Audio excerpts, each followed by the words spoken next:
Nós vamos conversar com o cientista político e professor da Fundação Escola de Sociologia e Política de São Paulo, Paulo Nicoli Ramires. Bom dia, Nicoli. Oi, Glauco, bom dia a todos os outros. Nicoli, nós temos a apuração concluída, já determinando, obviamente, a execução de um segundo turno na eleição presidencial, e dado que temos um mapa eleitoral, sabemos onde cada candidato teve mais votos, é possível já traçar estratégias de segundo turno tanto para o ex-presidente Lula quanto para o presidente Bolsonaro? O que é possível vislumbrar nesse cenário, Nicoli? Bom, primeiro eu destacaria que o surpreendente desempenho do Bolsonaro se deveu ao que a gente poderia chamar de transubstanciação, né, dos votos brancos e nulos para sua pessoa, né? Nós tivemos o menor índice da história desde a redemocratização de votos brancos e nulos, né? Vale lembrar que na última eleição presidencial esse índice chegou em torno de 24 ou 25% e caiu para 4,5%, né? O que significa que o bolsonarismo ele foi muito eficiente nessa transformação de votos que geralmente são antissistema, votos decepcionados com os candidatos que disputam as eleições, e o Bolsonaro soube absorver esses votos e boa parte dos votos indecisos. Mas tem um detalhe dessa história que me parece bem interessante.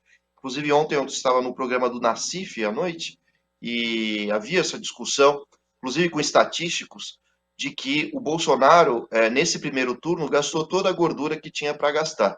Todo o público que ele poderia conquistar, ele conquistou. Sobretudo com discurso antipetista, com todas aquelas questões baseadas em fake news, de que Lula, a liberdade privada, a liberdade dos indivíduos, instauraria o comunismo, instauraria a questão também das pautas de gênero, de forma absolutamente infundada, né, diga-se de passagem, né, eles chamam isso de ideologia de gênero, claro que isso é importante, provavelmente o Lula, sim, vai agir em nome, mas o que eu queria dizer é o processo de imunização que os bolsonaristas fizeram com estas pautas, né, LGBTQIA+, com a pauta das populações negras, indígenas, tudo isso foi associado, né, com o comunismo e com a ideia de que Lula seria um eventual ditador.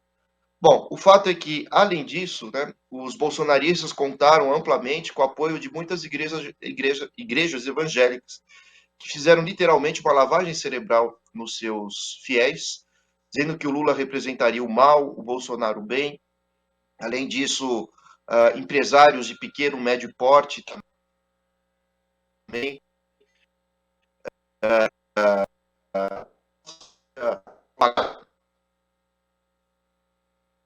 Bom, a gente está com problemas com a conexão com o cientista político Paulo Nicoli Ramires. A gente vai tentar restabelecer esse contato com ele. Enquanto isso, vamos para um Deixa eu só breve corrigir intervalo. aqui. Opa, vamos ver se a gente Agora consegue. voltou, agora voltou. Opa, vamos lá Desculpa. então, Nicoli. Perdão. Então, eu estava comentando que, além das igrejas evangélicas, né, nós tivemos muitos empresários pequeno, médio porte, isso inclui o próprio Luciano Hang, fazendo vistas grossas, né, para circulação dentro de listas de WhatsApp, ou mesmo discussões dentro de empresas, também nesse processo de demonização do PT. Enquanto que, quando funcionários faziam qualquer menção ao PT, eles eram hostilizados. Enfim, o bolsonarismo usou todo tipo de recurso, e eu posso falar por mim mesmo, né, porque no último sábado, na véspera das eleições, eu fui convidado pela Jovem Pan para fazer um comentário das últimas pesquisas eleitorais. Eu simplesmente dizia que existe uma grande probabilidade do Lula vencer no primeiro turno, e se não for no primeiro, seria no segundo. Resultado, depois de alguns minutos, recebi uma avalanche, né, de xingamentos, hostilizações, né, de bolsonaristas. Então a gente vê qual que é a estratégia deles, né? É a truculência, é a ignorância. E agora, né, me parece que o bolsonarismo alcançou esse limite. Onde ele tinha que se expandir, se expandiu. Capturou votos brancos e nulos, capturou boa parte dos votos brancos, dos votos dos indecisos.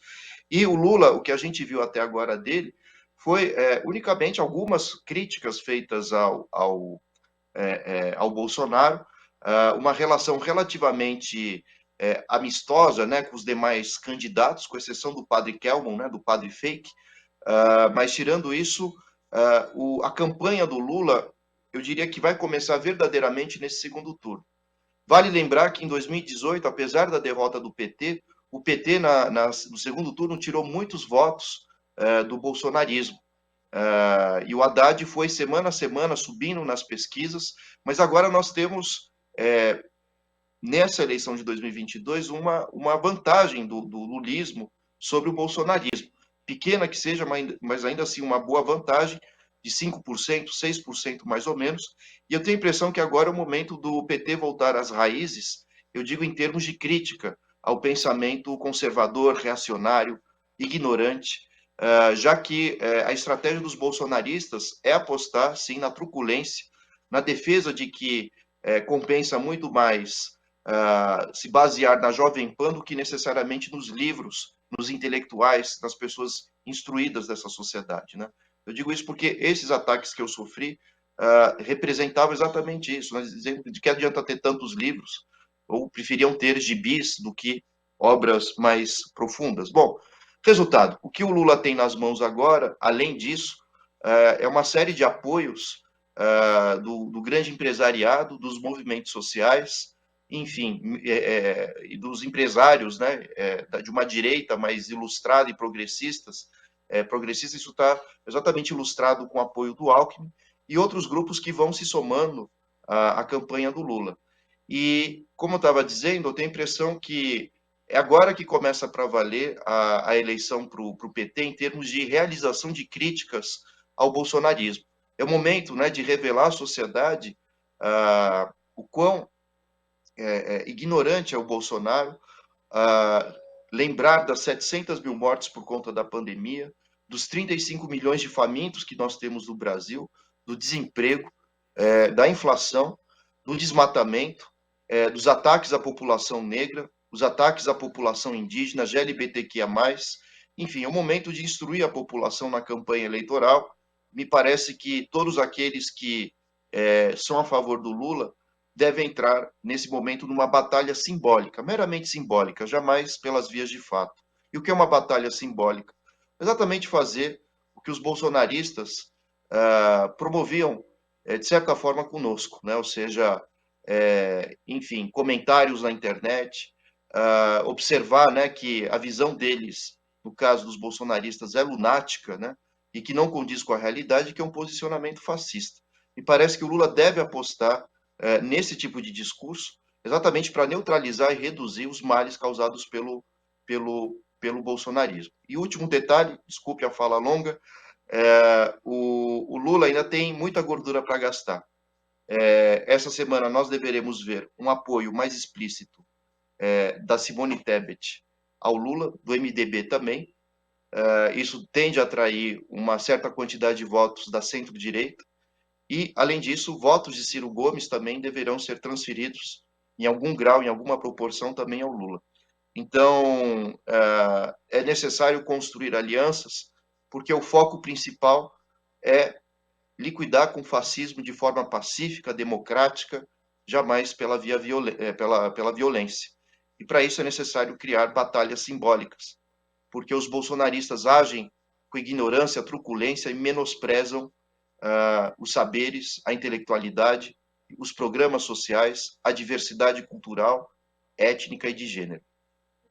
Agora, Nicole, quando a gente observa aqui a votação de Bolsonaro e Lula no primeiro turno, foi uma acumulação histórica de votos já no primeiro turno. Nunca antes havia tido uma concentração tão grande em dois candidatos logo de cara, logo na primeira volta. Foram 91,63% dos votos válidos. Então a gente conclui também que existem muitos poucos votos em disputa, né? O que garantiria uma relativa tranquilidade para o ex-presidente Lula, lógico, considerando que existem ainda 4 semanas de campanha até o segundo turno, mas isso também dá um alento maior, digamos, uma possibilidade de jogar mais solto no caso da campanha petista, Nicole?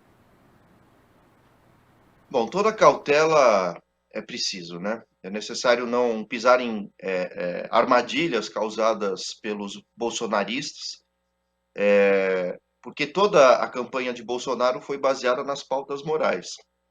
Nenhuma proposta foi apresentada, a não ser as medidas emergenciais tomadas pelo Bolsonaro, que mais do que visar a qualidade de vida da população, visava a reeleição, né? Que é o caso dos auxílios, da redução do preço do combustível, mas essa conta vai chegar no ano que vem. Certamente a população irá se decepcionar muito com o bolsonarismo caso ele seja reeleito. Mas no que diz respeito ao PT, o PT ainda, como eu disse, tem muita gordura para queimar.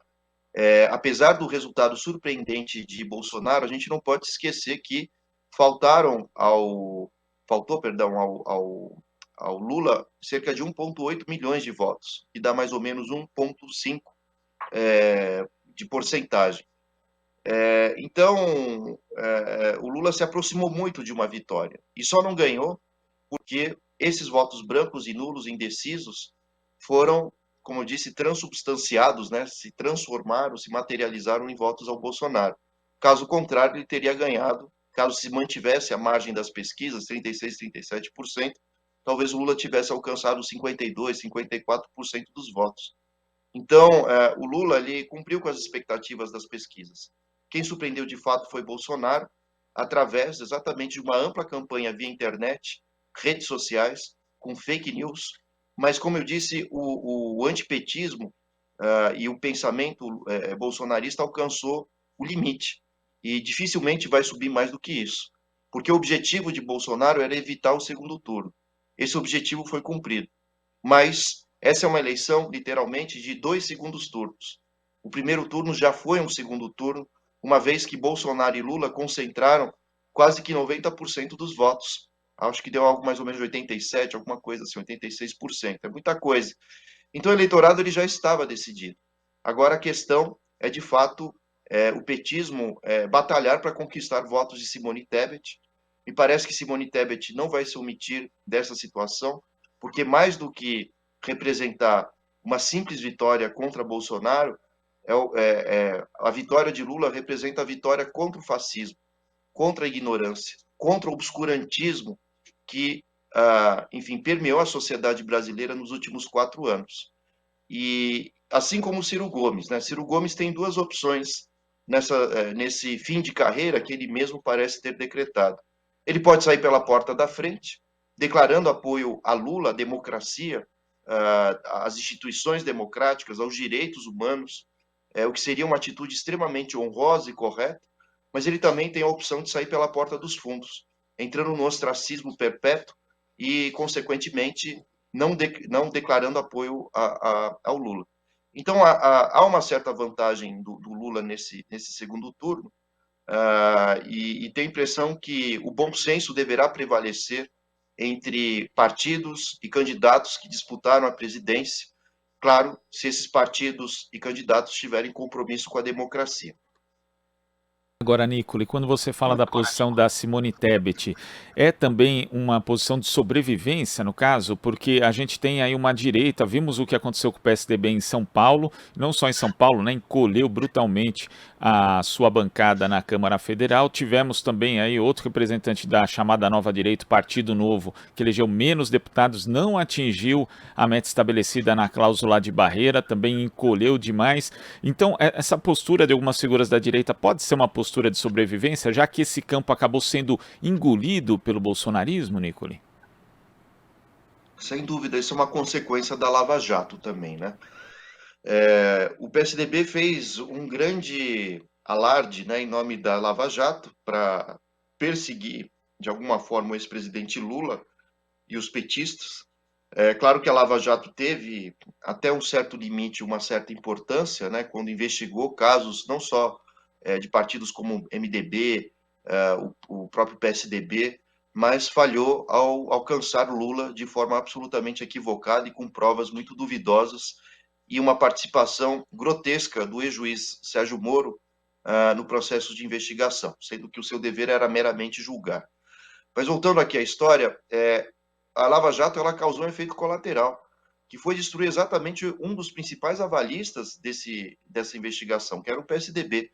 Hoje o PSDB é um partido que está em profunda crise, perdeu pela primeira vez, aliás, pela primeira vez não chegou no segundo turno desde a sua fundação em Minas Gerais e também em São Paulo. É um partido que, então, fez questão, né, de atacar o PT, mas o feitiço se voltou contra o feiticeiro, literalmente, e o PSDB hoje é um partido de centro-direita que evaporou. Tanto é que muitos dos seus membros hoje tomam posturas mais conservadoras, reacionárias. Haja visto o fato de que muitos deles apoiaram Bolsonaro em 2018, e aqui a gente cita explicitamente a figura do Dória, que aparentemente se aposentou da política, mas isso fez com que o PSDB deixasse de ser um partido de centro-direita, abandonasse radicalmente qualquer alusão à social-democracia, que pouco teve na sua história, e definitivamente passasse a ser um partido literalmente menor. E então o PSDB vive a maior crise da sua história. O próprio Fernando Henrique Cardoso, num livro chamado Assome o Resto, ele dizia que se os partidos não se adaptarem às novas linguagens, sobretudo da juventude, essas linguagens virtuais, e se não se adaptar às novas demandas da sociedade, e não tiver uma relação com a sociedade, uma relação horizontal com a sociedade civil, os partidos tenderiam a desaparecer. Ou eles se adaptam ou desaparecem. E parece que esse diagnóstico feito por Fernando Henrique Cardoso, quando ele cumpriu mais ou menos 80 anos, mais ou menos 10, 11 anos atrás, acabou se realizando com o próprio PSDB. O PSDB hoje é um partido que tem pouca representatividade e, pior, a Lava Jato e a ascensão do bolsonarismo, como consequência, representou a diluição da centro-direita brasileira. E o resultado disso é que a direita, antes mais centralizada, e o eleitorado acabou se convertendo na extrema-direita brasileira, caracterizando literalmente o que a gente pode chamar de um fascismo funcional. Assim como existe um analfabetismo funcional, em que, infelizmente, no Brasil, pelo baixo nível da educação pública, sobretudo, as pessoas sabem identificar algumas letras, mas não ler exatamente, o mesmo ocorre com o fascismo no Brasil. Então a gente vê segmentos do empresariado brasileiro, das classes médias e também as mais pobres, que, ao verem Bolsonaro fazendo imagens de arminhas, ao ter discursos racistas, homofóbicos, contra a população indígena, e todas as demais besteiras e estupidezes que ele diz, acabam aderindo a esse tipo de discurso pelo carisma, né, que o Bolsonaro, na visão deles, acaba oferecendo, sem se darem conta de que estão abraçados, né, com uma visão reacionária, fascista, e que produz nesse país aquilo que o Achille Mbembe chama de necropolítica, a política do extermínio. Então é bom que se diga isso. Sempre que se pergunta, mas Bolsonaro é ou não é fascista? Claro que é. E a definição que a gente tem que seguir é uma definição Foucaultiana, quando Foucault define o fascismo como o desejo de eliminação do outro.